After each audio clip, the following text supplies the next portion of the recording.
My name is Evelyn Miller, and at 68 years old, I thought I had finally reached a season in life where nothing could surprise me anymore.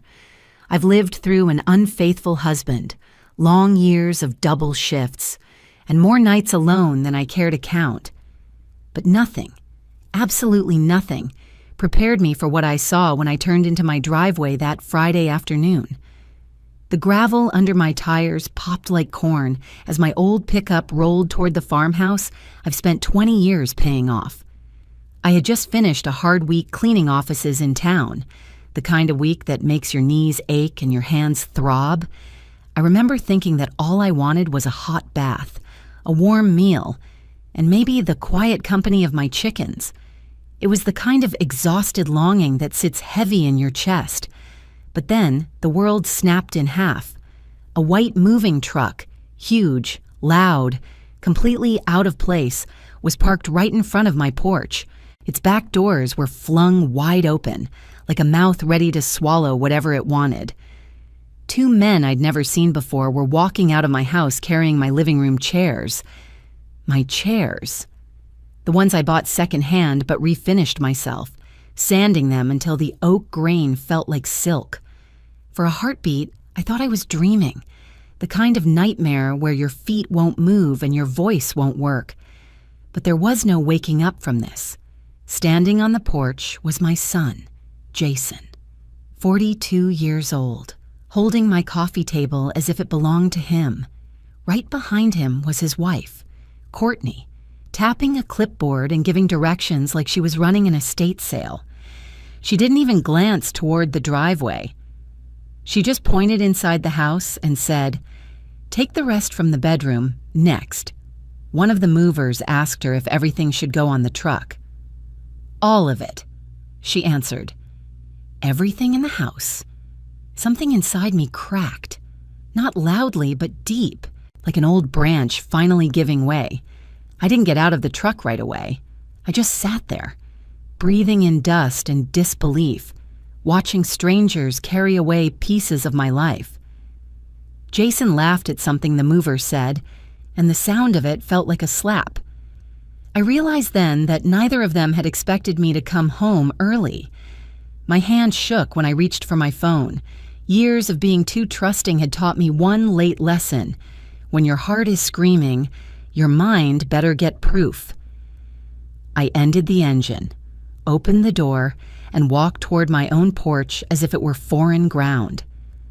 "Jason," I called, my voice thin but steady, "tell me what you're doing with my things." And that was the moment my entire world shifted. Jason eased the coffee table down onto the porch as if lowering a sleeping child, but there was no tenderness in the way he avoided my eyes. Courtney turned toward me with a startled blink, her clipboard slipping slightly in her grip before she straightened her shoulders. For a moment, no one spoke. Only the creak of the porch boards and the distant hum of the truck filled the air.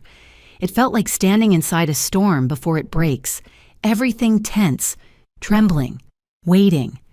"I asked you a question," I said, stepping closer. "What are you doing with my things?" Jason swallowed. His voice came out rough, thin around the edges. "Mom, you weren't supposed to be home yet." "That's not an answer," I said. I could hear my own heartbeat, loud and insistent. "Why is my furniture being carried out of my house?" Courtney recovered first.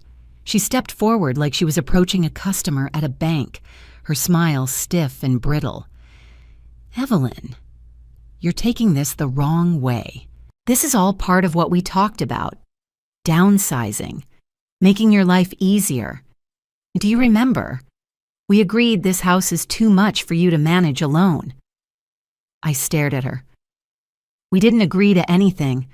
I said the house gets lonely sometimes. And that was not an invitation to empty it." She lifted her clipboard slightly, tapping a page with her fingernail. "You signed the authorization. Jason said you understood the timeline. The buyer wants the property cleared by Monday, and we're just trying to get ahead so you don't get overwhelmed." "The buyer?" I repeated, each word burning a little. "What buyer?" I never put this house on the market." Jason flinched as if I'd struck him. He shifted his weight, glancing at Courtney before looking back at me. "Mom, remember those papers Courtney brought? The ones we said would help us manage things if you had a medical emergency? Some of that paperwork included—" "You told me they were for doctors," I said. "You said they were medical releases." Jason's shoulders sagged. "It's not like we tricked you. You just didn't read everything carefully?" The words slid under my skin like ice. I moved past them. Stepping inside the house, my living room looked gutted. The bookshelf where I kept family photos was stripped bare. The rug I bought with tips from a winter of overtime had been rolled into a tube and leaned by the door like a discarded flag. A mover brushed past me carrying the lamp my best friend gave me the year she died. "Put that down," I snapped. He froze mid-step, eyes wide. When he set the lamp on the floor, it wobbled and the shade tilted crookedly. It felt like seeing someone bruise a memory. Jason hovered behind me. "Mom, please don't make this harder. We're trying to help. You don't need all this space. You don't even use most of these rooms anymore." I turned to him. "I use this whole house every day. I walk these floors. I sleep under this roof. I planted the trees outside and watch them grow. You don't get to decide it's too much for me." His lips trembled for a moment before he pressed them together. We thought it would be better if you moved closer to us. The kids miss you. It's hard driving all the way out here. If you lived in the city, if I lived in the city, whose decision would that be? Yours or mine?" He didn't answer. His silence was an answer all by itself. Courtney stepped inside, her perfume overly sweet in the dusty air. "We're not the villains here. Evelyn, you're acting like we're stealing, we're organizing. There's a difference." I pointed at the half-empty room, my voice tight. "Does this look like organizing to you?" She hesitated, just a flicker, but enough to betray the lie. "We're doing what needs to be done." The truth settled into my bones then. They weren't helping me. They were moving me out, removing me, sweeping me aside like a problem that needed to be managed. I stepped toward Jason, close enough to see the tiny scar above his eyebrow from when he fell off his bike at 8 years old. "Tell me the truth," I said softly. "Whose idea was this? Yours or hers?" His eyes flickered with something like guilt, small, fragile, quickly buried. "We just want what's best," he whispered. "No," I said. "You want what's convenient." Outside, the movers shifted uneasily, sensing the tension through the walls. A breeze pushed through the open door and stirred the dust on the empty shelves. It felt like my house itself was holding its breath. I looked at the two people who should have loved me most. "This ends now," I said, and the crack that had opened in my world widened just enough for the truth to shine through. When Jason and Courtney finally left that afternoon, the house felt hollow, the kind of hollow that has an echo. I stood in the doorway long after their cars disappeared down the road, trying to stitch my thoughts back together. But every time I inhaled, the scent of dust and disrupted memories filled my chest, and I knew I needed to get out of those walls before they crushed me. So I walked out toward the back field, past the apple tree that never grew straight and the clothesline that has leaned to the left for 10 years. The air smelled like damp earth and early fall, a scent I've always found comforting. But that day, even the familiar felt foreign, as if someone had nudged my world a few inches off center. I stopped by the fence overlooking the pasture and let my hands rest on the rough wood. I traced grooves in the grain with my fingertips, and that small, simple motion pulled me back through the years, to the woman I used to be, the woman who built all of this with nothing but stubbornness and a hope so thin it sometimes felt like smoke. I was 30 when I first found myself truly alone. Jason was 5, My husband had walked out 2 months earlier with a woman he'd met at the auto shop, leaving behind a half-written grocery list and a stack of unpaid bills. The savings account we'd built dollar by dollar was gone, emptied without a word. I remember standing in the kitchen that morning, staring at the receipt from the bank, trying to decide whether anger or fear hurt more. There wasn't time for either. I had a little boy with dark curls and a too big backpack who depended on me, so I took every job I could. I cleaned motel rooms mornings, scrubbed the high school cafeteria after lunch, then worked nights wiping down the windows of the medical clinic. I learned which detergents cracked my skin and which left my knuckles only slightly raw. I learned how to sleep 5 hours without dreaming. I learned how to stretch a packet of chicken into soup for 3 days. Jason remembers some of that, though I tried not to let him see too much. I wanted him to feel safe, even when I wasn't sure how we'd pay the rent. I told him that good things come slowly, the way bread rises or trees grow, and I believed it. I had to. The dream that carried me through those years was simple: a home of our own, a place no one could take from us, a place where the walls didn't belong to a landlord who raised the rent whenever he felt like it. For years, it felt impossible, but I saved what I could. Tips tucked into coat pockets, change dropped into jars, envelopes slipped under the mattress. When I was 48, after nearly 2 decades of scraping by, I finally stood inside this farmhouse, old, drafty, but steady, and felt something settle in my ribs. It wasn't just a house. It was proof that I had survived. I signed those closing papers with hands that were trembling, not from doubt, but from relief. Jason was 16 then. He walked through each room, pointing out which corners would be perfect for his posters and where he wanted to set his stereo. I remember him saying the upstairs smelled weird, and I laughed because everything smelled weird, like old wood and dust and possibility. I painted every wall myself over the next year, working room by room on weekends. When money was tight, I bought furniture from yard sales and sanded it until the wood revealed its best face. I planted tomatoes behind the barn, hung wind chimes by the kitchen window, learned which floorboards squeaked and which ones held quiet secrets. This wasn't just a home, it was the place that stitched me back together. I told myself back then that Jason would always understand what this house meant, because he'd grown inside its walls as much as I had. I believed he carried the same memories: the first Christmas we spent here with the heater barely working, the time we chased a mouse out of the pantry, the mornings he'd come down the stairs rubbing sleep from his eyes and sit at the kitchen island while I packed his lunch. Standing by the fence now, staring at the fields turning gold in the late afternoon light, I realized how wrong I'd been.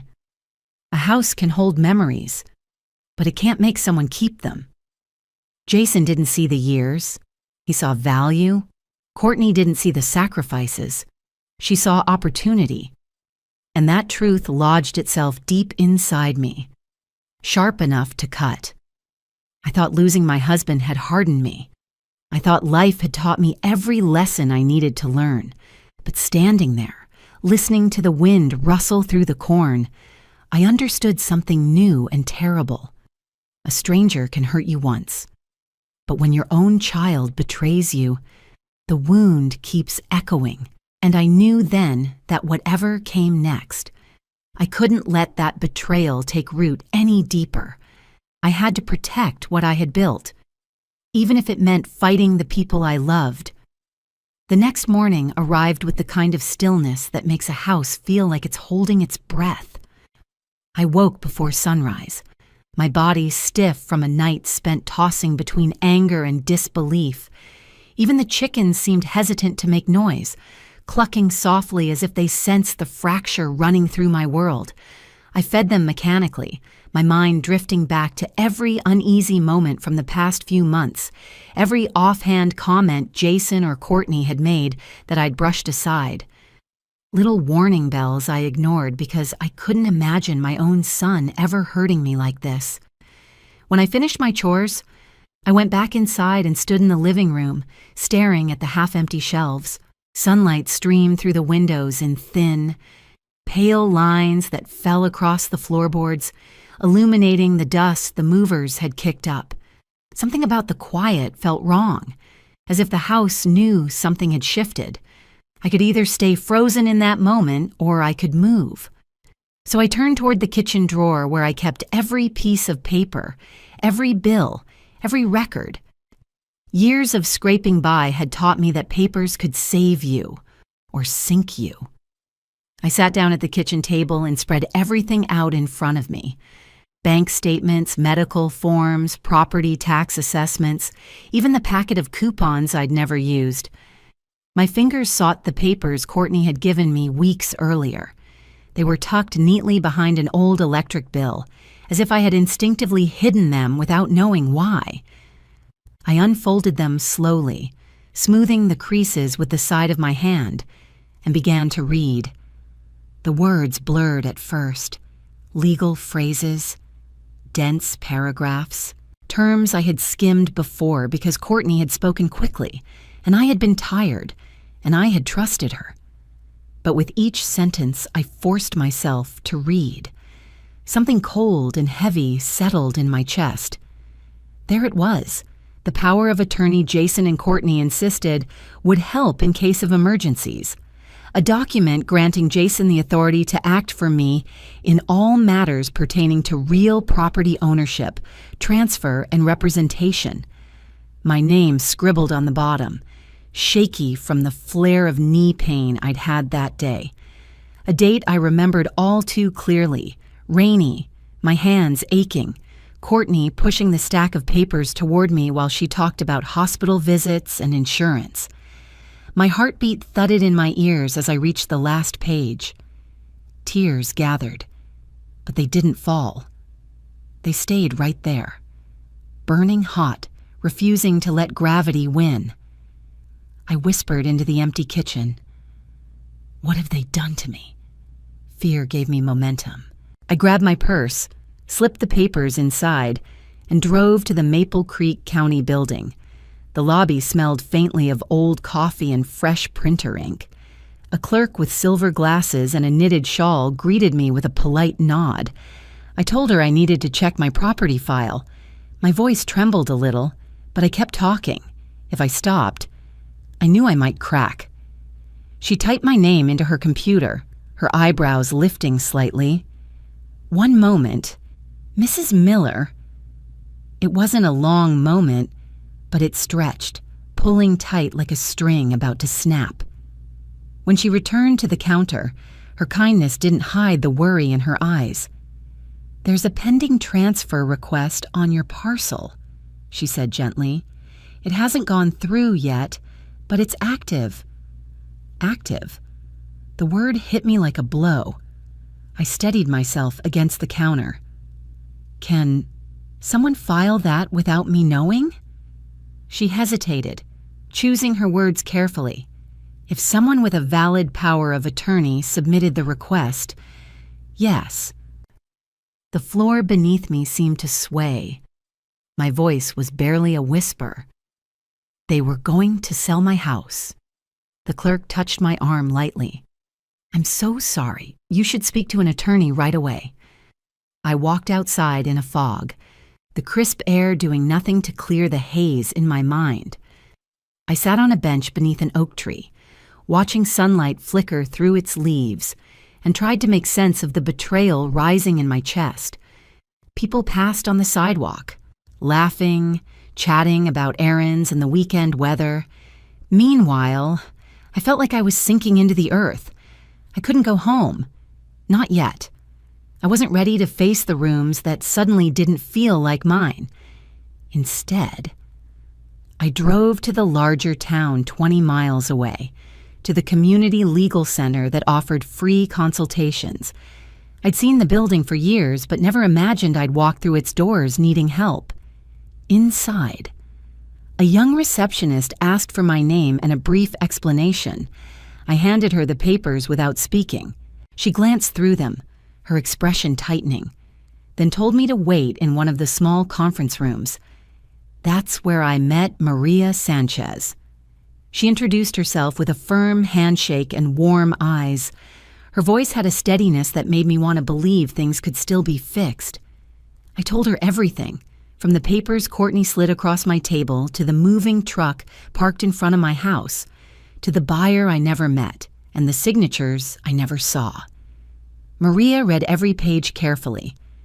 When she finally looked up, her face held that kind of sadness professionals have when they've seen too much of the same story. "Evelyn," she said softly, "this is a broad financial power of attorney, far too broad, and the signature on the property transfer isn't consistent with your usual writing. This appears to be forgery." The word made my skin prickle. She placed a reassuring hand on mine. "But it's not too late. We can revoke the power of attorney. We can notify the county that no transfer is valid without your physical signature, and we can build a case to protect you." I hadn't realized I was holding my breath until it escaped me in a shudder. For the first time since seeing that truck, the world paused just long enough for me to gather my strength. Maria's voice stayed calm. "You're not alone in this. Evelyn, we're going to stop them." And just like that, fear began to melt into something sharper. Resolve. The morning they returned felt colder than the others, though the calendar insisted spring was near. I stood on the porch with a cup of coffee I couldn't bring myself to drink, listening for the rumble of an engine on the gravel road. Maria was parked behind the barn with 2 deputies, waiting quietly, giving me space but close enough if I needed strength that wasn't my own. When the white moving truck appeared again, my heart didn't drop the way it had before. It steadied. I watched the movers hop out with their gloves and blank expressions, blissfully unaware of the storm they were stepping into. Jason's truck followed close behind. Courtney pulled up last, stepping out with that same clipboard clutched to her chest like a shield. They walked toward the porch as if this were just another chore on their list. Jason tried a gentle tone, almost pleading. "Mom, we don't have much time. The buyer—" "There is no buyer," I said, stepping down the porch stairs. My voice didn't shake this time. There was never a buyer, just forged papers and a son who forgot who raised him. Courtney opened her mouth to argue, but Maria stepped into view before a single word escaped. The deputies followed her, badges catching the morning light. The change in Courtney's face was instant, first confusion, then fear, then anger, sharp and exposed. "Mr. and Mrs. Miller," one deputy said, "you both need to step away from the property. There's an active investigation for attempted real estate fraud and forgery." Jason's eyes filled with something unsteady, something that looked a little like regret. "Mom, we didn't mean. You meant enough to try," I said, "and that's what counts." The deputies guided them back toward their vehicles. Courtney hissed something under her breath, but Jason looked at the ground the whole time, shoulders bowed under a weight he had created with his own hands. When their engines finally faded down the road, the silence that settled over the farm wasn't empty. It was peaceful. It was earned. I walked back up the porch steps and let the warmth of the rising sun touch my face. I had lost something important that day. Trust, maybe, but I had protected something greater. My home, my voice, myself. And for the first time in a long time, I felt whole.